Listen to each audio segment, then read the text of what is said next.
Et tout de suite, question directe consacrée à Cuba. Bienvenue dans Question Directe avec Otto Vaillant-Frias, l'ambassadeur de Cuba en France. Bonsoir, monsieur l'ambassadeur. Merci beaucoup d'être avec nous ce soir pour évoquer la situation dans votre pays. Télétravail, carburant rationné, études à distance. Cuba a commencé hier à appliquer de nouvelles mesures d'urgence destinées à économiser le carburant. Aucun pétrolier n'est entré dans le port de la Havane depuis plusieurs semaines. L'île est-elle menacée d'asphyxie ? Oui, en effet, c'est une situation très difficile, ce que vit Cuba aujourd'hui. Les mesures mises en vigueur par le président Trump le 29 janvier, ce ne sont pas des mesures isolées. C'est la suite de plusieurs mesures prises par des administrations des États-Unis depuis plus de 60 ans. Ah, donc ce n'est pas spécifique à Trump, non, ce qui se passe? Non. Ce n'est pas spécifiquement à lui. Mais de toute façon, dans la première administration de Trump, il a mis en place 243 mesures visant à étrangler l'économie cubaine, mettre le peuple cubain à genoux et nous faire du mal. Ça, c'était Trump 1. Trump 2, justement, monsieur l'ambassadeur, est-ce que le risque d'asphyxie que connaît Cuba aujourd'hui est directement lié à la prise de contrôle par les États-Unis du pétrole au Venezuela et à l'enlèvement de Nicolás Maduro? Oui, en effet, il y a un impact négatif de la situation de Venezuela concernant le pétrole à Cuba, mais je peux dire que je profite de l'occasion pour condamner les mesures prises par l'administration Trump le 29 janvier parce qu'ils menacent le monde entier. Ils menacent le monde entier, ils menacent le monde que si un pays ose fournir à Cuba des carburants, ils vont être pénalisés, ils vont avoir des taxes douanières supplémentaires pour fournir le pétrole à Cuba. C'est ça, puisque Trump menace d'imposer de droits de douane à tout pays qui fournirait Cuba en pétrole. Monsieur l'ambassadeur, le Mexique, qui est le deuxième fournisseur de pétrole à Cuba, a suspendu ses livraisons à Cuba. Que pensez-vous de la décision du Mexique? Est-ce que Claudia Sheinbaum se soumet aux pressions de Trump? Non, la question, c'est qu'il ne faut pas parler seulement d'un pays.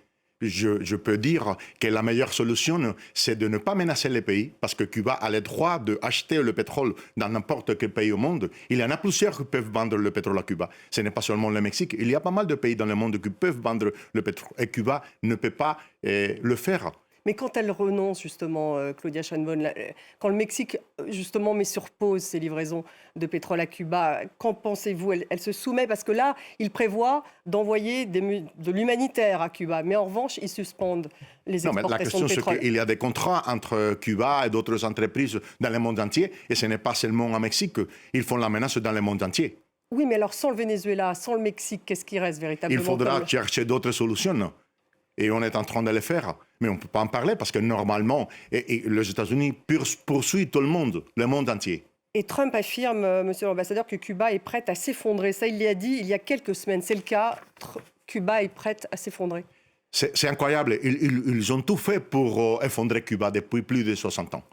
Mais là, il y a une accélération. Il y a une accélération après l'arrivée de Trump. Mais on peut dire... Il y a bien une différence avec oui, parce que ce n'est pas seulement avec Cuba. Si vous voyez ce que se passe dans le monde aujourd'hui, c'est que Trump impose une agenda violente et qui ne respecte pas les droits internationaux. Et je profite de l'occasion pour dire que le monde devrait agir contre ça, le monde ensemble.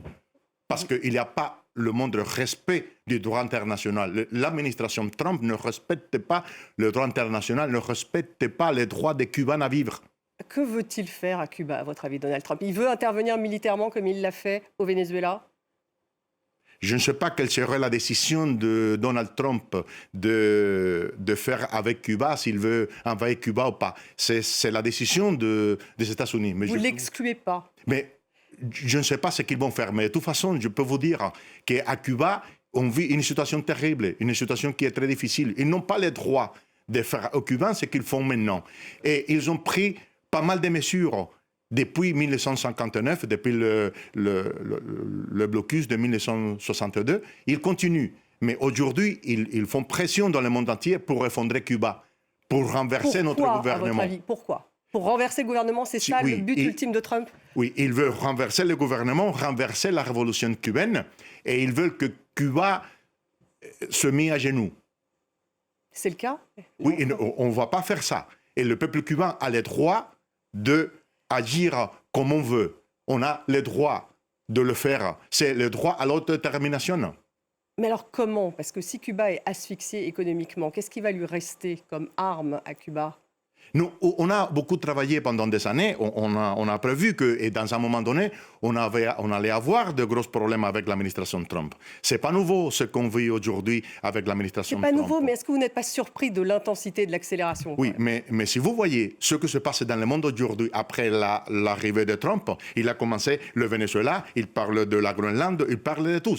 C'est-à-dire que le monde doit agir ensemble parce qu'il n'y a pas le moins de respect du droit international. Et pourquoi le monde n'agit pas ensemble? Les pays sont en sidération encore face aux décisions de Trump? Et le monde doit agir, mais agir d'une façon... En Amérique latine, on voit bien que c'est divisé. On voit bien que le Mexique, aujourd'hui, se soumet aux desiderata de Trump. On voit bien que même la Colombie, finalement, aujourd'hui, on ne sait pas très bien où il se positionne, le président colombien. Donc, c'est vrai que les États-Unis font peur au pays. Parce que c'est une grande puissance. Je profite de l'occasion pour dire que la mesure prise le 29 janvier par l'administration Trump se sont fondées sur des mensonges. Parce que Cuba, ce n'est pas une menace pour les États-Unis. Ils disent que Cuba les menace. Comment c'est possible qu'un petit pays comme Cuba puisse être une menace existentielle pour la plus grande puissance jamais connue? Trump dit que c'est la migration illégale et la violence, ainsi que les liens étroits avec la Chine, la Russie ou encore l'Iran. Voilà ce qu'il dit de Cuba. Ce sont des mensonges parce que et même eux, ils ont des relations avec tout le monde. Ce n'est pas le cas. Il ne veut pas dire que Cuba a des relations avec tel ou tel quel pays pour vouloir tuer par faim une population entière. C'est illégal. Une option militaire, vous ne l'excluez pas. Est-ce qu'il y aurait une autre option? Est-ce que finalement Trump veut passer un deal avec Cuba une fois que l'île est asphyxiée, en fait? Est-ce qu'il y aura un deal possible? La question, c'est qu'on a toujours montré notre disposition à dialoguer.